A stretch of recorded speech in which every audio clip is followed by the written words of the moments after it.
In an emergency, the only thing more precious than time is the life that's slipping away. I'm William Shatner. Tonight, true stories of desperate situations and the people who fight to change them. We begin on April 5th, 1992, in Mobile, Alabama, as Stacy Purdon stopped by to pick up her close friend, 15-year-old Nancy Woods, at the Woods family home so they could go shopping at a nearby mall.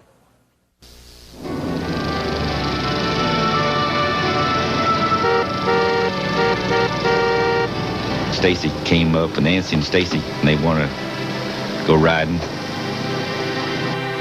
And they was laughing and cutting up, like they usually do. They always have a good time together. Nancy came in this world, she was ready. She took on the world full of gusto. This kid, a 1 in a million child. Have you went and got any more flowers for spring break? Not really, I got a couple out. Mom picked out this ugly, I don't know what it was.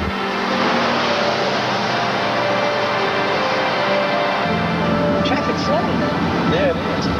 We need to go ahead. Brent and Kathy Gallagher were driving south on Interstate 65, 100 yards behind Stacy's car. On this particular Sunday afternoon, there's cars, but it was not like bumper to bumper. I wonder what the lots are going for over there. I have no idea. I looked in my rearview mirror. I got this guy behind us. Look at this guy. He's driving like an idiot. There was a red car coming up at a high rate of speed, driving very recklessly. He passed. But I'm going to slow down.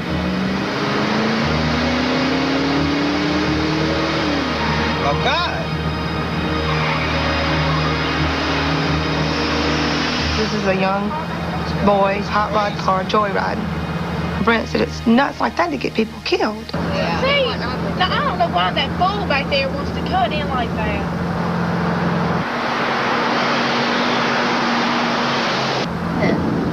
He's driving back there. Now what? He started coming in my lane, so I just automatically got in the emergency lane.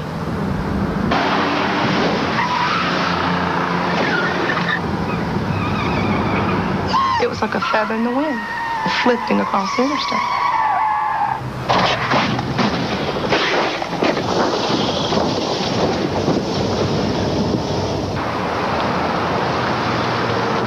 Brent slammed on brakes, pulled over, and my thoughts were, whoever's in that car could not be alive.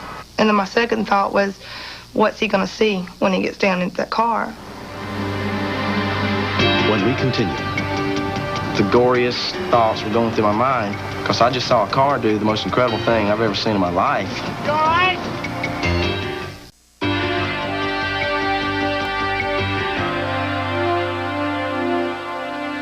When Stacy Purdon's car was clipped by another car at more than 60 miles an hour, it tumbled out of control, landing upside down in a drainage ditch along the side of the highway. A passing motorist, Brent Gallagher, and his wife, Kathy, immediately pulled over to see if they could help. It was almost a nightmare during the daytime because I just saw a car do the most incredible thing I've ever seen in my life. The goriest thoughts were going through my mind. You all right? Fortunately, she was conscious, didn't seem to be bleeding from anywhere. I said, hey, just be still, stay still. Because I've always heard, keep a accident victim still. Try to get the ground out of the car. Don't help me. The boy who had hit the girl just looked at me with a stare like, maybe he was in shock. And his exact words to me was, look at my car. And I said, forget your car. Please go down and help my husband. He did not speed off. He did not drive erratically. He drove the way he should have been driving in the first place. Go get help. There was only a handful of people who really got out of the cars and helped. There was a man who pulled up behind us. He had a car phone, and I told him to call 911.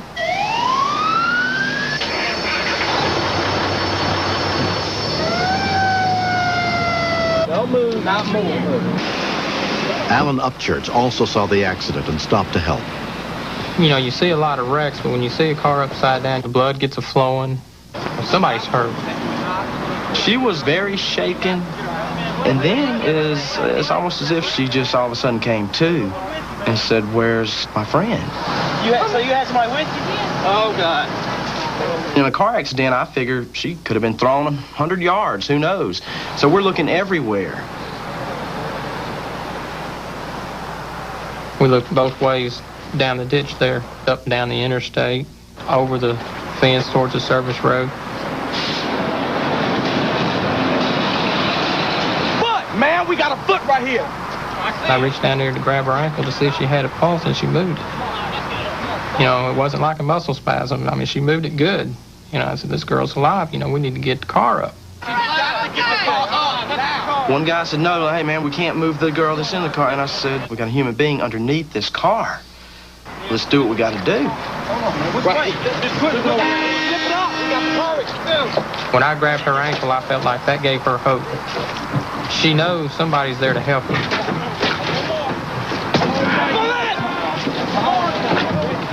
Come on. Go. Come on. We thought we were going to lift this car, get this girl out. You hear of people, one man lifting a tractor off his baby. Get it up. We got to get the car up. Don't lift that. Come on. 1, 2, 3. Come on. So we pulled. Well, the mud was our downfall because we were sliding and slipping. What I saw, I guess I'll remember as long as I live. She was flush with the mud in a split position. I just knew she was dead. Oh, man, try to ease it down. Try to ease it down. Another guy on the other end said, we can't hold it. To me, it was like we let her down. Is she going to give up now, or is she going to hold on? Come on, man, hold in there. The first thing that went to my mind, you got to get that mud away from her face. I mean, it's obvious she can't breathe there. Okay, just lay still, don't move. I kind of moved in front of the girl so she wouldn't see. She's fine, just lay still, don't move. I just moved down, I felt her shoulder, and her hand was there by her shoulder. I checked her pulse, and it was real weak. And I thought, don't give up now. You're too close to give up now. And at that time, you could hear the sirens and all coming. Within minutes of the call, units from the Mobile Fire Department arrived, led by Captain Roy Wallace. I noticed a man squatting, holding her arm, and he looked up at me and said, I just lost her pulse 1 minute ago. There was no time for no fancy equipment. We had to get down and lift the vehicle the old-fashioned way. Lisa Bishop was the first paramedic on the scene. Those guys walked up there and picked up that car like it was their sister or their mother laying there. One of the pedestrians just yanked her out of sheer excitement, and I caught her in mid-flight to support her cervical spine and laid her back easy. She's done had a rough enough trip. I don't think she needed to be yanked around anymore. Clear the airway. They drug her out, and there was no life whatsoever. They were digging mud out of her mouth, out of her nose. I thought her backbone had been snapped in half because she was like a wet noodle.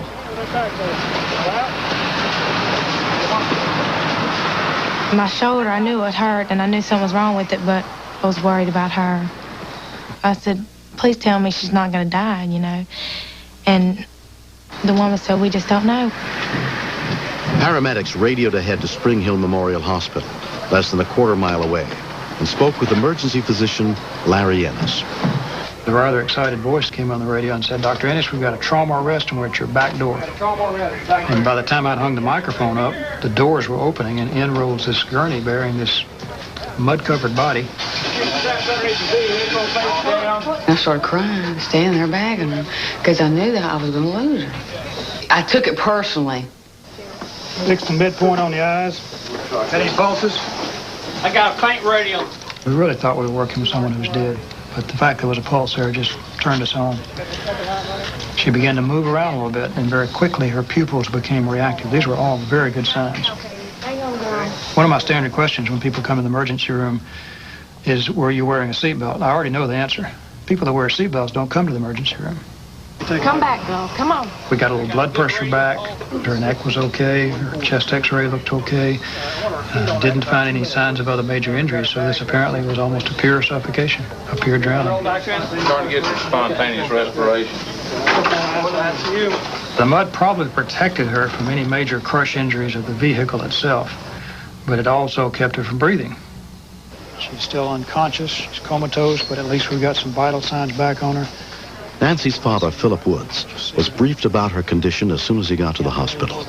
They told me that she was underneath the car for 5 or 6 minutes. That even if she recovers, we don't know what kind of condition her mind's in, because you only can live so long without oxygen, you know, or damage to your brain and all that kind of stuff. She may not be nothing. Mud years and all. Love you. As soon as she heard about the accident, Nancy's mother, Johnny, went to be with her.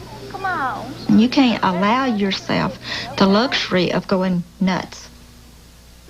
I remember the nurse telling me, talk louder, you know, really talk to her. That's the most critical thing right now, is getting her to respond. Look at Mama. Dear God in heaven, we thank thee for this privilege of meeting here in Nancy's behalf. The whole waiting room just completely filled up with people. Heal her. There was always more people gathering. This kid, everybody was her friend. And dear God, the doctors were honest. She may be there for a month, might be years, may never come out of it. through surgery, all right, and we can be with her. Anybody that believed in God, whether they were religious or not, was holding hands and praying. Monday morning, 10 o'clock, it was just like somebody turned her back on. Yeah, she don't. She does, don't she? I didn't see her until about 3 days later, where they expected her to still be on a respirator and comatose. And the nurses told me she's been moved out to a room. That surprised me itself. And I went out to the room, knocked on the door, and I found 3 kids bouncing around in the bed laughing, and I had to ask which one was the patient. And see, then you could wear that. Although Nancy suffered no broken bones, her short-term memory has been affected. Everybody wants to know what happened, and I just can say what I've heard. Kind of makes me feel stupid sometimes that I don't remember. You wanted to come to the wrong place for some good clothes, girl. That's what he's saying. Nancy's best friend, Stacy Purton, who was driving that day, broke her collarbone. Nancy's changed. She has mood swings now, but we'll always be friends. And just like if I ever needed her, I could call her at any time and she'd be there for me. And if she knows I'd be there for her any time. I think we've been grounded 90% of my life. Yeah, but then we always get out of it. After high school, I want to start college nursing school because the rec, I'd like to be there if somebody ever needed me, you know, just help them out. I don't know. I mean, I guess I feel like I owe somebody. 1, 2, 3, go. The driver of the car that hit them subsequently pleaded guilty to leaving the scene of an accident and was sentenced to 6 months probation. When I get in the car, or any car, especially mine, I won't get in without putting on the seatbelt. Because, I mean, if I would have had it on, it wouldn't have never happened. Oh, my goodness. If one person had not done what they had done, I wouldn't have a daughter. I don't know what I would do without her. You listen to the news and you listen to everything. The United States people don't care for nobody. And all of a sudden, those people that you didn't think would do it, they don't care about nobody but themselves, are getting out of the car, getting down in the mud, digging, pushing, and saving your kid. That's a big thing.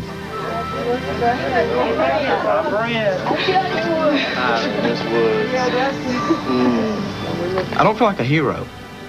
A little piece of me didn't want to see it, didn't want to be a part of it. I wanted to run, I wanted to get away, but I couldn't. Someone needed help, and I did what I had to do.